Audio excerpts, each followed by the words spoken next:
BBC-ის საგამოძიებო ფილმის შემდეგ უკვე 8-9 დღეა გასული. დღეს 9 დეკემბერია. BBC-ის საგამოძიებო ფილმი სახელწოდებით წყალი, რომელიც წვავს, ჩვენ იცით თქვენ რომ ნახეთ, ყველამ ერთად ნახეთ 1 დეკემბერს, მაქსიმუმ 2-3 დეკემბერს ნახა უმრავლესობამ, იცით რომ ფორმულამაც თარგმნა და ქართულ ენაზეც იყო ეს ფილმი ტელემედიაში. საქართველოს დე-ფაქტო ხელისუფლება უაღრესად შეშფოთებული იყო ამ საკითხთან დაკავშირებით. მე გეტყვით ჩემ მოსაზრებას, რომ დღესაც უაღრესად შეშფოთებულია და გამოსავალს ეძებს. ხო და გამოსავალად მან დაისახა ეგრეთ წოდებული გამოძიების ჩატარება და ეს ეგრეთ წოდებული, შეგნებულად ვუწოდებ ასე, ეგრეთ წოდებული გამოძიება აკი დაიწყო კიდეც და დაასრულა კიდეც 6 დეკემბერს.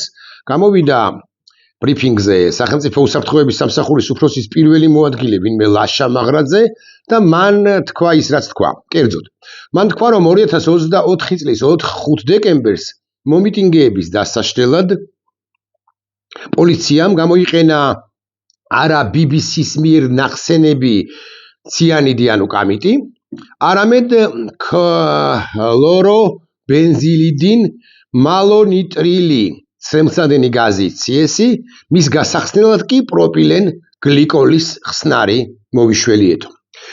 აი ამ სიტყვის შემდეგ ეს ხომ თითქოს სწორი სიტყვაა, თითქოს, ოღონდ კიდევ უფრო მეტი კითხვა ჩნდება საქართველოს დე-ფაქტო ხელისუფლების მისამართით და ამ ყველა კითხვას თუ არა კითხების უმრავლესობას მე ახლა ჩამოგისახელებ განსაკუთრებით მათ ვესაუბრები, ვისაც ჰგონია რომ საქართველოს დე-ფაქტო ხელისუფლების განცხადება რომ საკითხი ამოწურულია არის სწორი სიტყვა, მართებული სიტყვა და ვისაც გონია რომ საკითხი მართლაც ამოწურულია.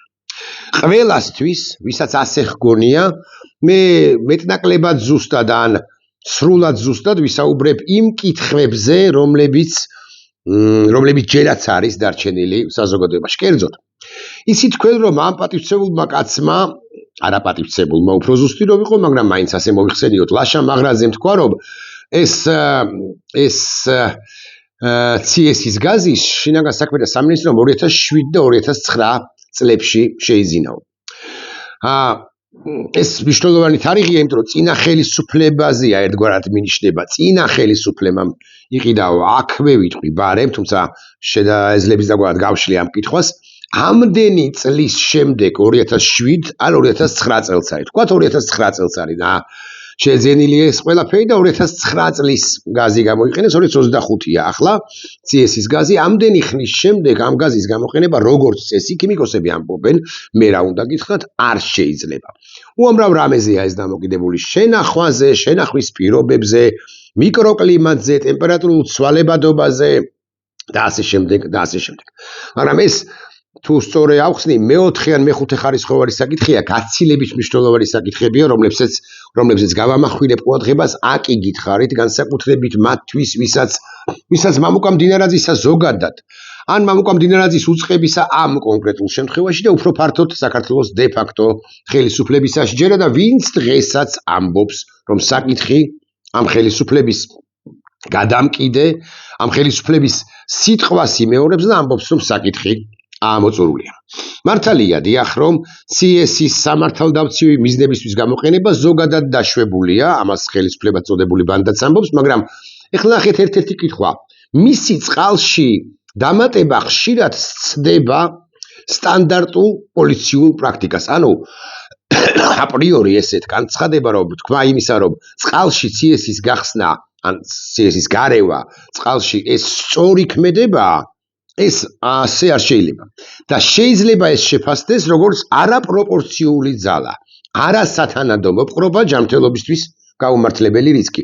ჩვენ ჯერაც არ ვიცით სრული პასუხი, წყალში გაურიეს თუ არა, მაღალი ალბათობით გაურიეს, მაგრამ ასე ამ პატივცემულ კი არა, არაპატივცემულ პირს გვარად მაღრაძე, დავიმახსოვროთ ეს გვარი, ხო, ესე ღიად არ წარმოუთქვამს, არ უთქვამს ეს ყველაფერი. სახელმწიფო უსაფრთხოების სამსახურის განცხადებაში მკაფიოდ არ იკითხება, აკი გეუბნებით, აკი გითხარით, რომ ეს ფხვილი იყო თუ არ იყო გახსნილი წყლის ჭაލში, დამატებული წყლის ჭალში. რატომ? ეხლა მეორე და უფრო გაცილებით მნიშვნელოვანი საკითხი არის თარიღი.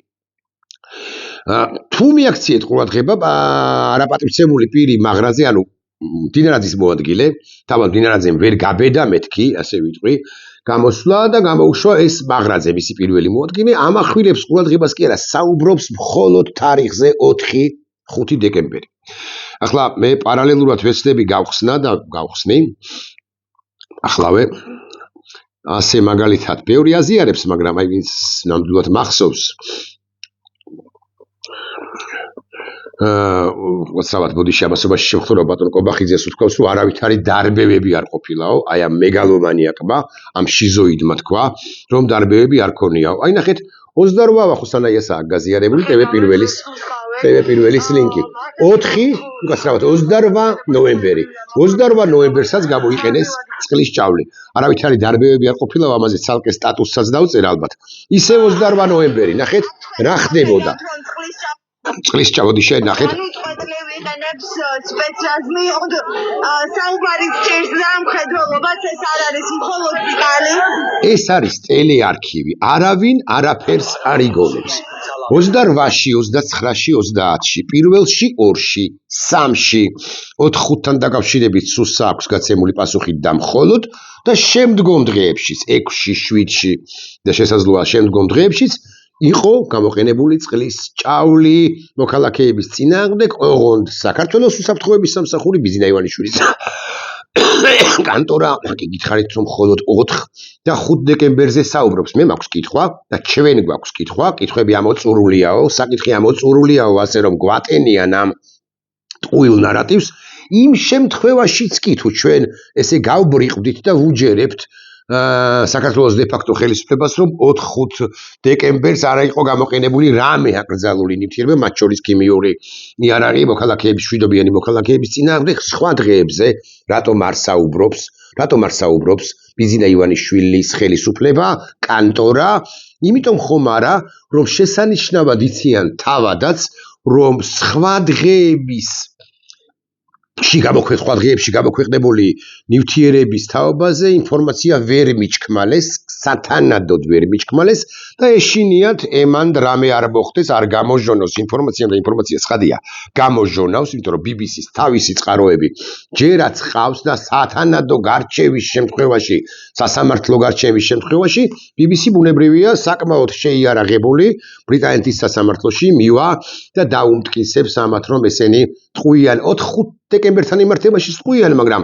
განსაკუთრებით ცხადია საინტერესოა 28, 29, 30, პირველი 2-3 და თუნდაც მერე 6-7 რიცხვიდან. რატომ 4-5 დეკემბერი? 28 ნოემბრის საღამოს დაწყებულ აქციებს შინაგან საქმეთა სამინისტრო განსაკუთრებულ საქმეთა გამარჯვებალებათა დეპარტამენტის თანამშრომლები მომდენო 1 კვირის განმავლობაში ყოველ ღამე შლიდნენ წყლის ჭავლითა და ცრემლსადენი გაზით. რატომ გაამახვილა ყურადღება სუსმა ბრიფინგზე სწორედ 4 დეკემბერს ზე და მომდენო დღეებზე ამ კითხვაზე პასუხი უბრალოდ არ არის. 8 დეკემბერს, ანუ მიმდინარე წლის, ჟურნალისტები რამდენიმე წუთის განმავლობაში უშედეგოდ და ამ შემთხვევაში გაჩვენებთ დარახველიძის ფოტოს, დარახველიძეს კითხავდნენ ესეთი რა კითხვაზე იყო ჟურნალისტების წინაშე და ეს დასანქცირებული პირი პასუხს ვერც ერთ კითხვაზე ვერ სცემდა, რომ ვიცოდეთ მაინც. გარდა თარიღებისა 4-5 დეკემბრის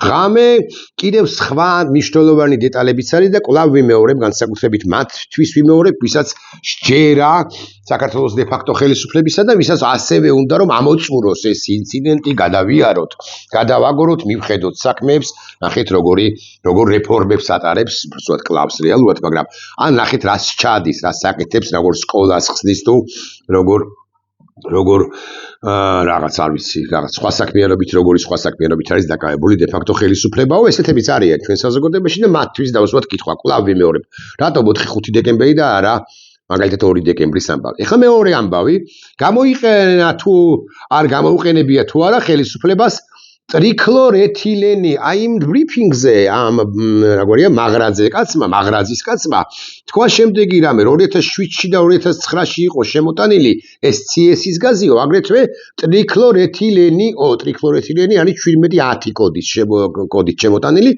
ეს არის UN 1710, ეს არ არის ქიმიური ნივთიერება, ეს არის გაფხსნელი, მაგრამ TCE ეგრეთ წოდებული. ეს არის კიდევ ერთი კითხვა.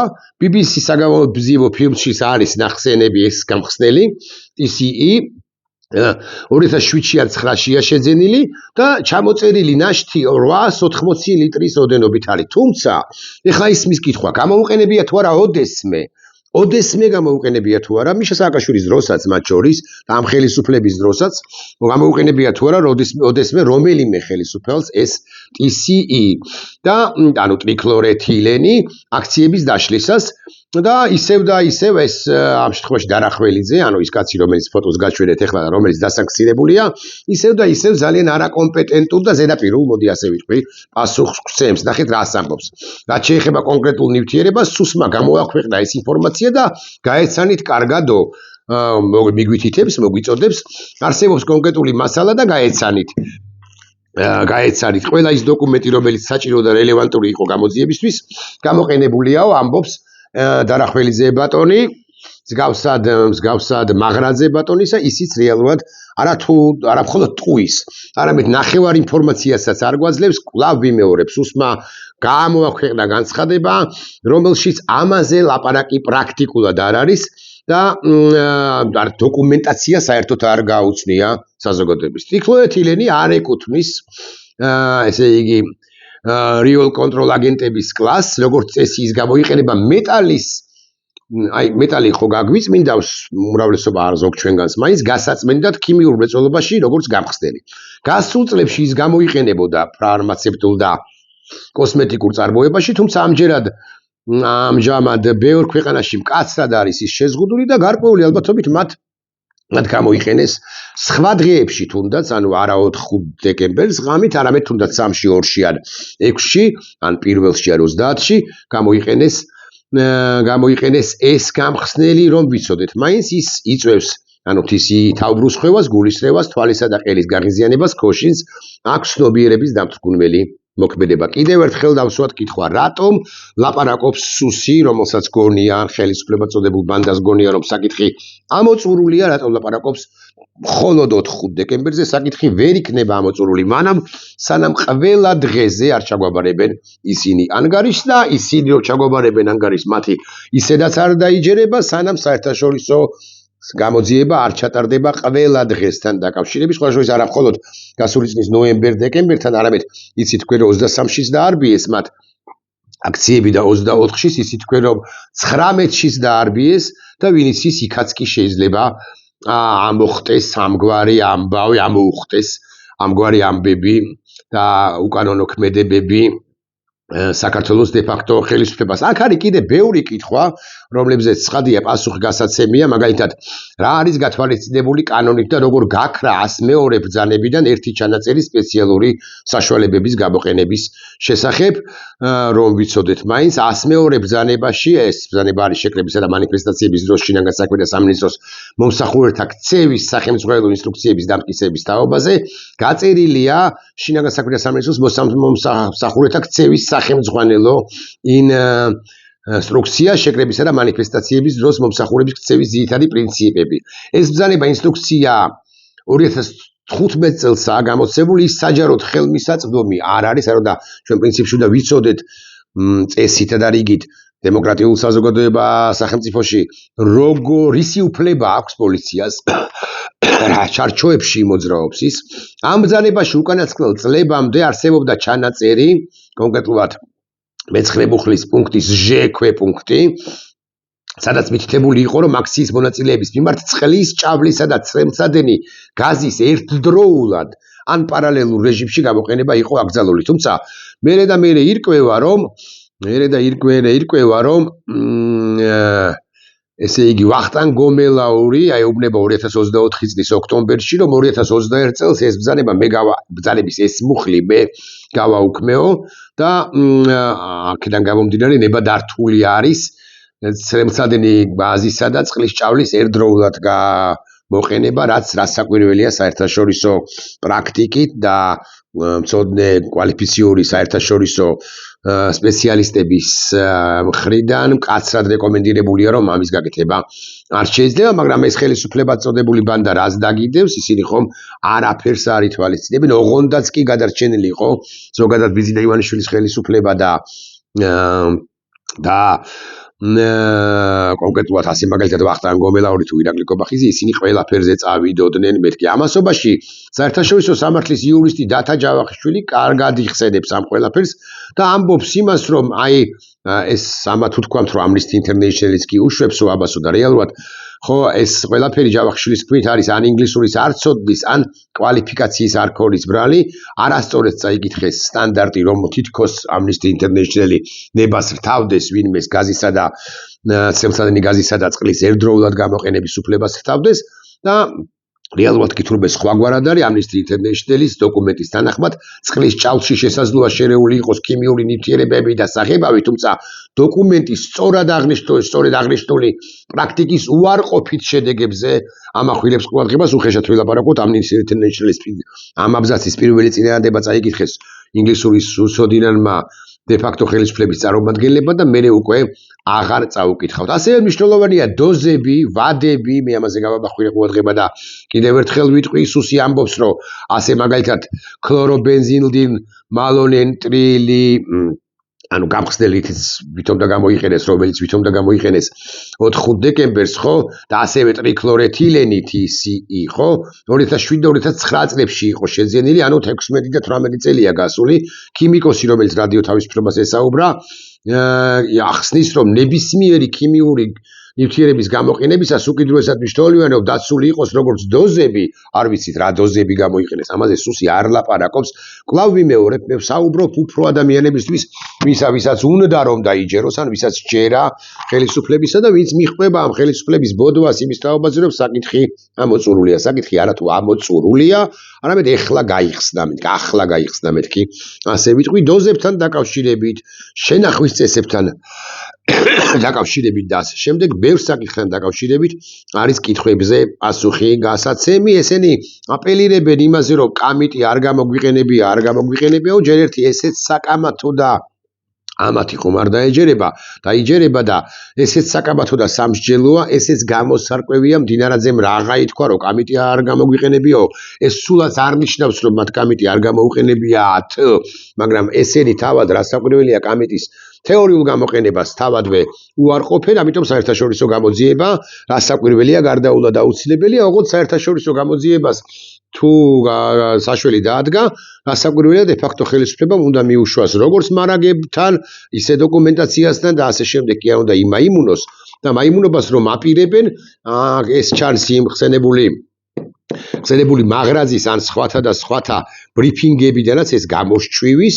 იმიტომ რომ ისინი ყურადღებას ამახვილებენ იმაზე, რომ არა იმაზე, რაც გააკეთეს 28-დან ვიდრე 6-7 8 რიცხვის ჩათვლით და საერთოდ მთელი დეკემბერი და მერე უკვე იანვარშიც და როგორც ებრძვიან ისინი ქართულ საზოგადოებას და ამ კონკრეტულ кейსთან მიმართებაში ამ ნაწილზე კი არა უფრო მეტ ყურადღებას უთმობენ ეგრეთ წოდებულ მეორე ნაწილს გამოძიებისა, რომელშიც არის ასეთი რამ თქმული, რომ ჩვენო ვიზიებთო უცხოური ორგანიზაციისთვის მტრულ საქმიანობაში დახმარება, უცხოურ ორგანიზაციას მინახება უჩინა დახმარებაო იმ ორგანიზაციებს, რომლებიც საქართველოს და დე-ფაქტო ხელისუფლების მიმართ მტრულად არიან განწყობილნიო და ამიტომ გამოვკითხეთ ამდენი მათ შორის ამ ფილმში BBC-ს ფილმი იგულისხმება მონაწილე პირებიო, ესენი გამოძიებას არ აპირებენ, მაგრამ ჩვენ კი კვლავ დაუღალავად უნდა გავიმეოროთ კითხვები ამგვარი მთავარი კითხვა, რატომ 4-5 დეკემბერი, ეს ერთ-ერთი მთავარი კითხვა, არ მინდა გამომიდეს რომ თლად პირველი კითხვა, მაგრამ ძალიან მნიშვნელოვანი კითხვა,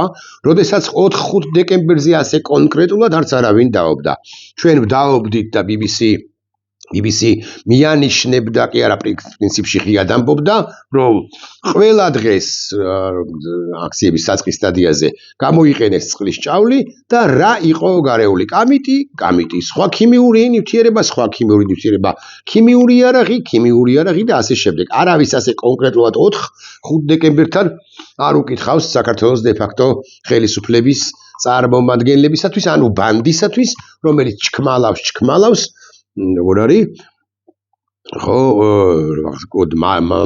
მალაო, მაგრამ ვერ დამალაო, ხო ვერ დაიმალება სიმართლე, რასაკვირველია ადრე იქნება თუ გვიან და რასაკვირველია ამის გამო მე არ თანავგრძნობ ახლა ვინმე ბახტაძეს და დარახველიძეს რასაკვირველია, მაგრამ ისეთი პირებიც კი წარსდგებიან თუ ეროვნული და თუ საერთაშორისო სასამართლოს წინაშე, რომ ქართული ოცნების დღევანდელ მომხრეებს, ბევრს თუ არა ზოგს მაინც პირდაპირ არა ირიბი მნიშვნელობით თმები ხალხზე დაუდგება. ნახვამდის.